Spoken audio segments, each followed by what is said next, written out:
The basic mission of public art is to meet people where they are, sometimes marshaling a sense of place to reduce barriers between creativity and community.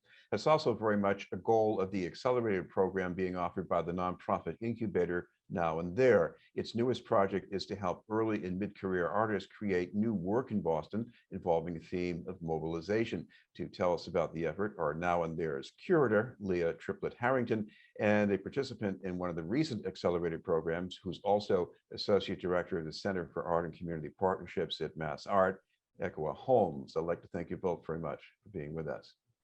Thank you, Chris. I want to start with Leah because you've designed this new installment of the Accelerated program. Tell me about the goals here in terms of what you'd like to see result in terms of the art, but also the people you're trying to engage in this program. Absolutely, yeah. The Accelerator program started off as a pilot program started by Kate Gilbert, who's our executive director, and Ekua was actually in the first cohort of the Accelerator.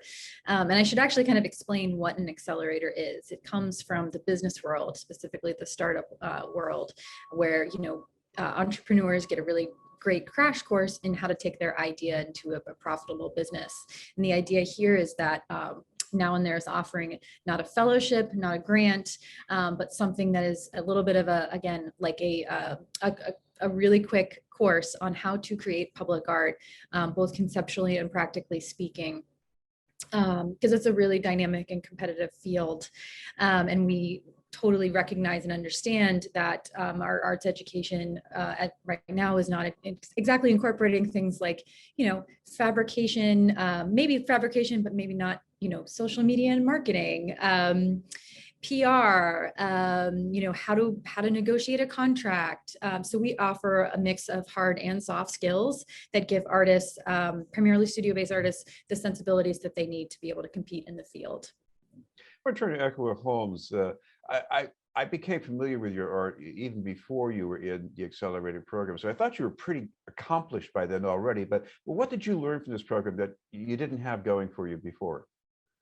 Well, I think, Chris, the main thing is shifting from doing studio art that hangs in homes and on walls and hopefully in museums to something much more public, which I'd always been interested in because I'm a child of the 70s. And I remember looking at the murals around Roxbury and other parts of the city of Boston and being so inspired by them. In fact, a couple of artists that I know very well said that that's when they decided to become artists, when they saw those murals in the neighborhood. So I was always interested in public art as a vehicle for conversations between artists and the public.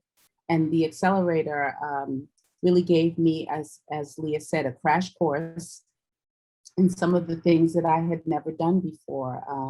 Presenting a public art proposal, meeting with government agencies and trying to get permissions and things like that. It was also great feedback from some of the people that were part of the team on my initial proposal that made it better. So, I mean, once you get out of college, looking for a community like that that can help you make things better and help expand your view is kind of rare.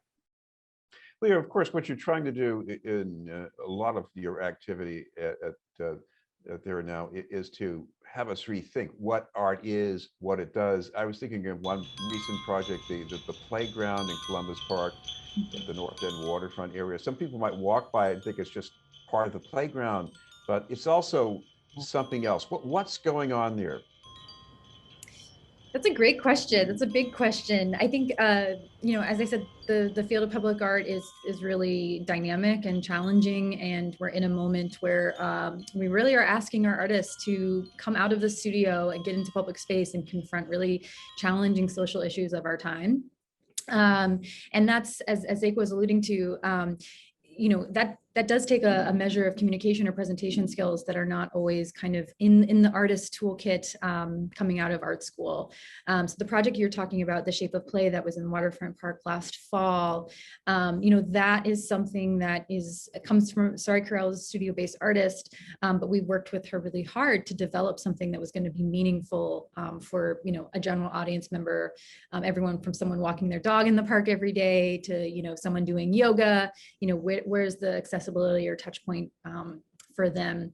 I like to think that our projects could be inside museum walls.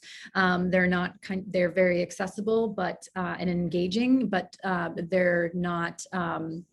They're trying to meet people where they are, so to speak. I guess in a physical, or yeah, literal and figurative sense. We really want to give the people that are living with our projects a way to engage and enter in the work and be part of it in a way that maybe they couldn't in a museum.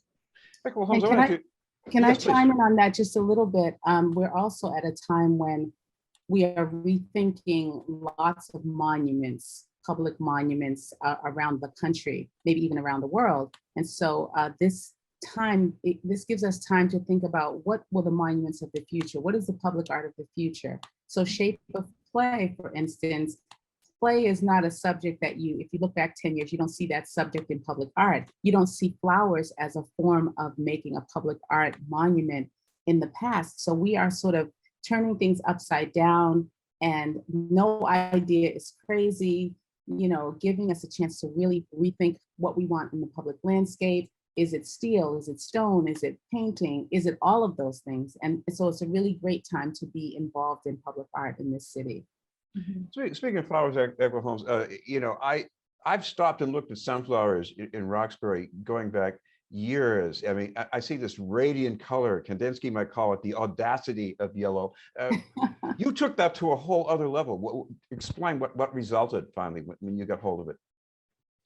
Well, my initial goal was to position the sunflower as an emblem for the Roxbury neighborhood. The sunflower has these tremendous attributes. For instance, it's extremely resilient. It's obviously very beautiful and brings joy and happiness to people who look upon it. It has multiple seeds. And so I thought of those things as things that I could say about where I grew up, which is Roxbury. And so that was the initial goal. The other goal was for the community to do the project together.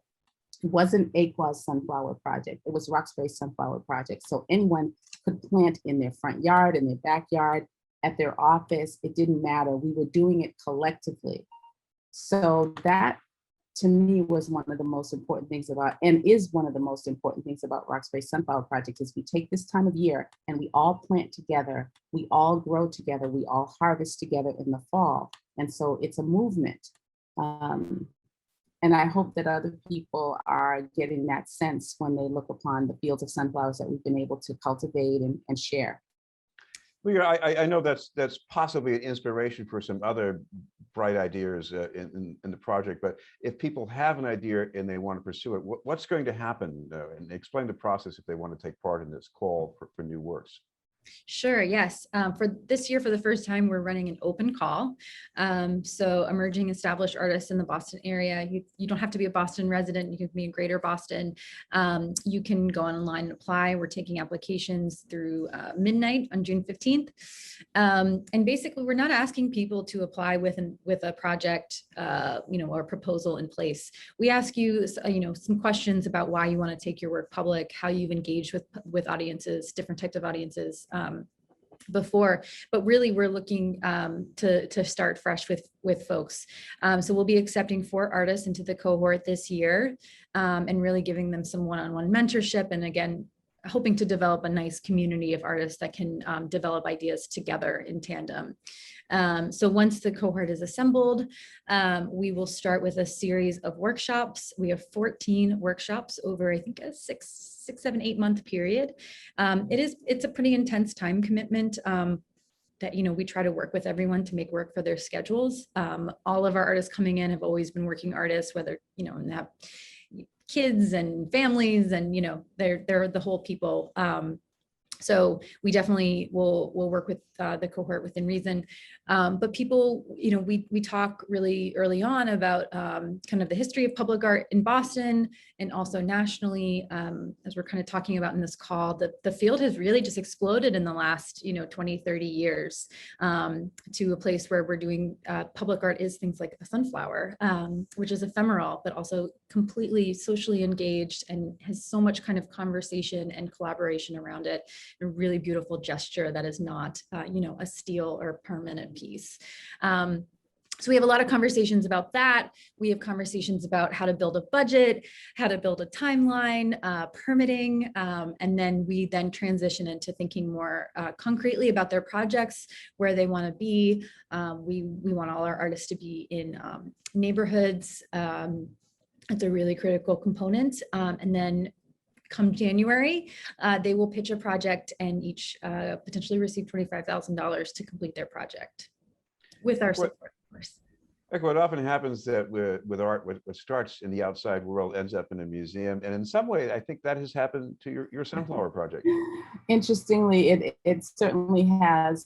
This year, we were invited to plant on the lawn of the Museum of Fine Arts Boston. And you can imagine how surprised I was to get that email. And historically, this is part of Roxbury we're talking about, right? Exactly. So it's like coming full circle. We're reclaiming, which is such a great word, reclamation, because along with me, Elizabeth Perry is doing a project around the Dallin sculpture of the Native American man there. So there's an aspect of reclaiming the land, which wasn't a lawn years ago. Lots of different things grew there, and sunflowers are native to North America. So we've planted probably 1,500 sunflowers there. We're planting today, and we're going to watch this thing bloom together. We had a beautiful group of volunteers come, from little kids to grown folks, to come and help us plant. And the MFA is excited and supporting us with irrigation and all kinds of things that, you know, on our own, we rely on Mother Nature, but they have some resources that are going to make this a really great sunflower field. And Ekua, people can track your progress with this online as well, can they? Yes, so we are on Tumblr, roxburysunflowerproject.tumblr.com. We update there. We also are on Instagram, which is just Roxbury Sunflower Project. And we'll be keeping things up to date in that way and posting pictures. We also are really trying to connect this project with history, because, you know, gardens traditionally are a place of creativity, especially for women. And so we're also talking about the history of victory gardens and community gardens in Boston. So we're infusing a lot this year. And Leah, if people need more information about the Accelerator program from Now and There, you've got that online as well? Yes, absolutely. You can go to nowandthere.org/apply cohort 4. You can also email us info@nowandthere.org. And then June 11th, 12:30 to 1:30, we're having a, which is a week from today, next Friday, we're having a just a very informal drop-in session. So if you have questions as you finish up your application, you should come and meet us, and then get to ask your question to us. Well, I thank you both very much for taking the time to join us. Thank you so much. Thank you, Chris. Great. Thank you both, Leah Triplett Harrington from Now and There and Ekua Holmes from Mass Art.